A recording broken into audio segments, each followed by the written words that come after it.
welcome to the GREYATOM YouTube channel. Here you'll get everything from a webinar, student diary, Data Science Fridays where your questions are answered. Basically everything that you need to get yourself upskilled in data sciences. Hit the subscribe button, click on the bell icon, have a look at the videos, and if you find something interesting, don't forget to like it. Follow us socially and we will be there always serving you the best.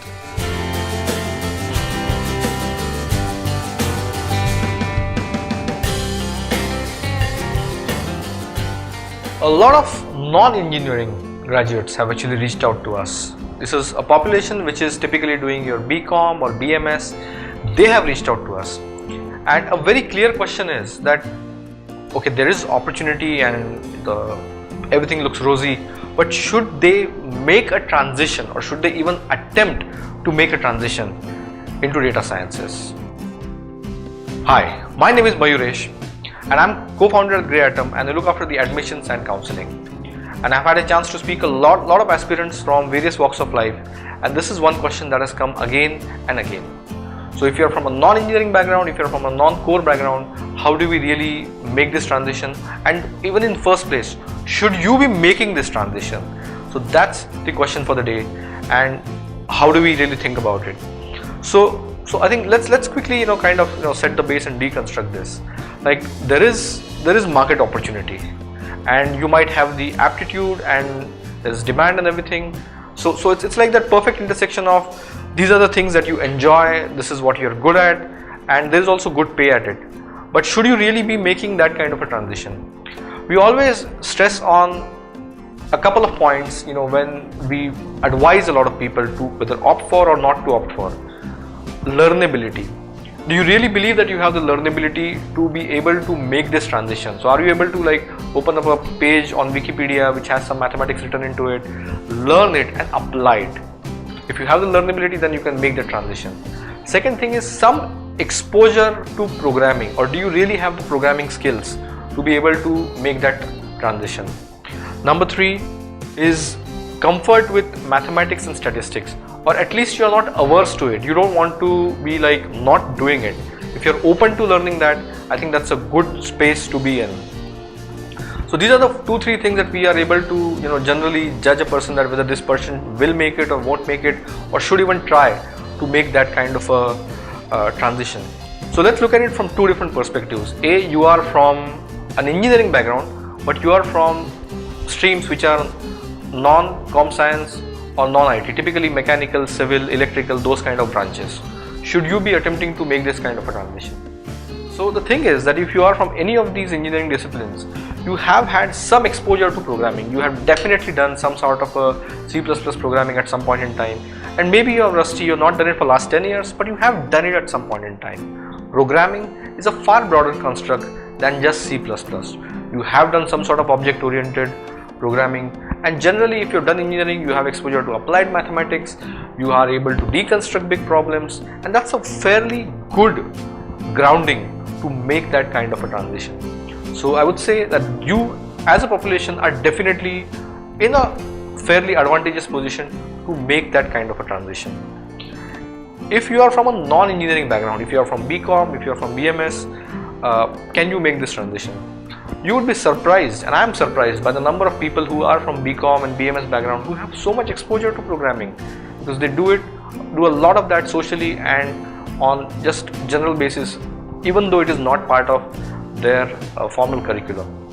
So if you have the aptitude, if you believe you have the aptitude, if you have done some sort of programming, even a very basic kind of a programming, you will be or you can be able to make this kind of a transition. So to answer, should you be making a transition into data sciences as a pure career counseling, career perspective kind of a thing? So the easiest way to kind of answer this is to crawl before you walk and to walk before you run. You actually try out and learn and discover what really machine learning is, what data science is. There are plenty of these video playlists that are available on YouTube. You can just quickly go through them and understand what is it that data science is truly all about. What kind of problems are getting solved in data sciences in India and in different parts of the globe. Does that really excite you? Does that fascinate you? If that is the case, then I think you should definitely be looking at it and trying to understand more and more of it.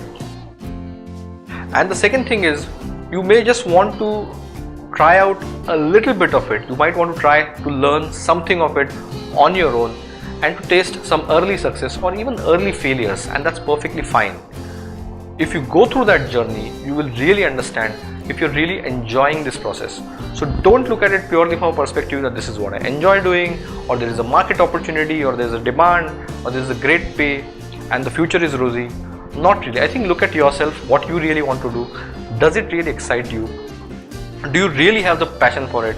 Can you do it sustainably for a number of years?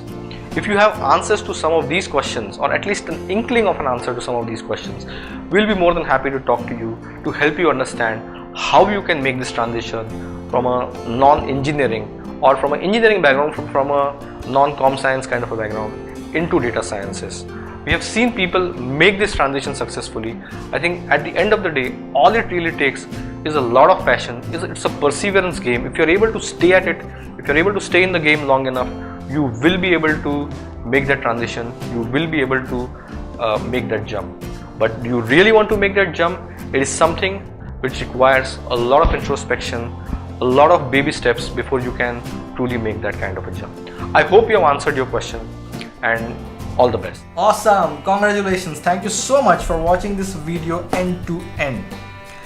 On this particular channel, you'll find everything that it takes to upskill you to become a data scientist. We have the 100% proven recipe. Check out the goodies over here, the workshops, the programs, and there's a number right here. Feel free to call me and I'll be very happy to help you with your journey in upskilling yourself and becoming a data scientist. Hit the subscribe button, click on the bell icon. Just make sure that if you like this particular video, don't forget to like it and follow us socially. I'll be there helping you out with how to make that transition happen for you. Log on to GREYATOM's learning platform to unlock more content. Subscribe to our channel and hit the bell icon for regular updates.